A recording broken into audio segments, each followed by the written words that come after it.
জানো বন্ধুরা, আজকে দুপুরে আমরা কি রান্না করব। সেরির জন্য রান্না করব গরুর গোশত, ইলিশ মাছ আর ডিম।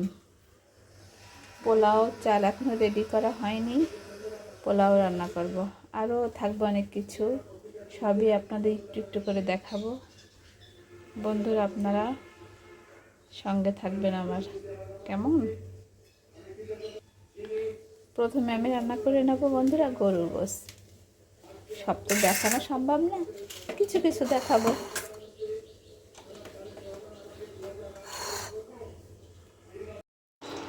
এই দেখো সোনা বন্ধুরা, আমি অলরেডি মাংস বসিয়ে দিচ্ছি কারেন্টের চুলায়। এই গোশত, এই মশলাগুলো রেডি রেখেছি। এই আর কি বন্ধুরা, দেখতে থাকো তোমরা আমার রান্না। না, সব রান্না তো দেখাতে পারবো না, অফলাইনে রান্না করব। রান্নার লাস্টে হালকা পাতলা দেখাবো, কেমন? আমি সবাই মাংস সাধারণত রান্না করতে জানে, এটা দেখানোর কিছু নেই, তাই না বন্ধুরা? এই ডিমগুলো আমি সিদ্ধ করে নেব বন্ধুরা। ডিম কিন্তু আমি চুলাতে সিদ্ধ করে নেব বন্ধুরা। চুলার জাল অবশ্যই জ্বালিয়ে দিয়েছি। এদিকে আবার বুট ভিজিয়ে রেখেছি ইফতারির জন্য। ইফতারিতে বুট রান্না হবে। দেখেন বন্ধুরা, ফুলে কত সুন্দর হয়ে গেছে বুটগুলো।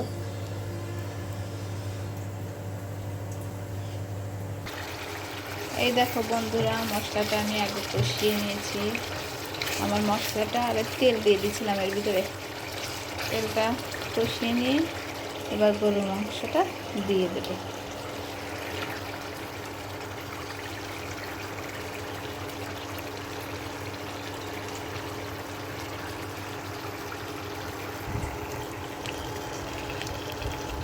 ও বন্ধুরা, মনে কিছু নিও না, কারণ এক হাত দিয়ে তো নাড়া যাবে না। অফলাইনে ভালো করে কষিয়ে নিই।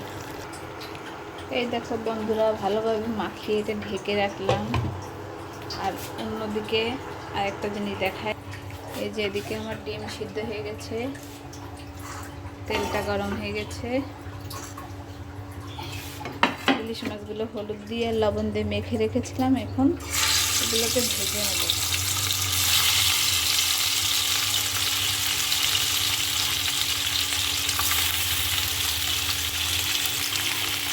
আসলে তোলগুলো তো গায়ে লাগে, অফলাইনে করে নিই বন্ধুরা।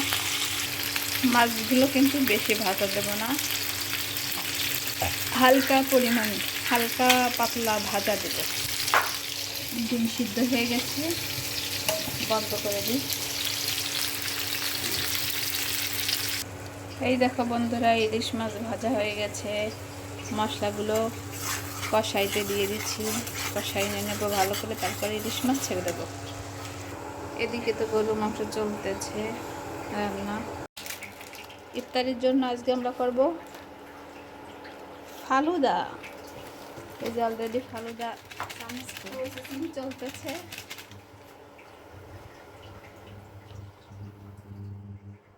এটা হবে জেলি, জেলি করব।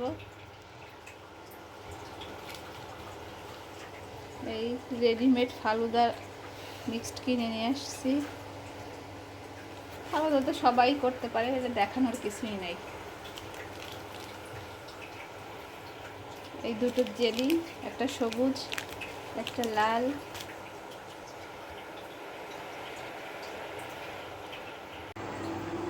দেখো বন্ধুরা, আমার ডিমের কোরমা হয়ে গেছে, তারপরে গরুর গোশত প্রায় হয়ে গেছে। এদিকে করলা ভাজি করে নিয়েছি।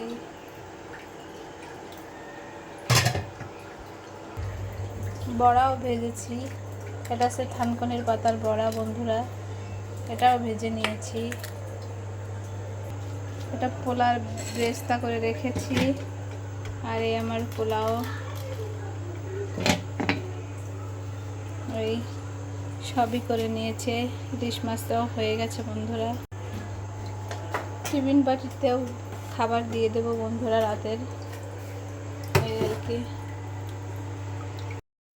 এই দেখো বন্ধুরা, ইফতারের জন্য কিছু ফল কেটে নিচ্ছি। কারণ অনেক কিছুতেই ইফতারিতে আয়োজন করেছি, আসলে ওগুলো ভিডিওতে উঠাইতে পারিনি ব্যস্ততার কারণে। এই দেখো, এটা গাছের পাকা পেঁপে, একদম গাছ পাকা পেঁপে, খেতে মাশাআল্লাহ অনেক সুন্দর আর মিষ্টি। আচ্ছা বন্ধুরা, ভালো থাকো, সুস্থ থাকো, আল্লাহ হাফেজ।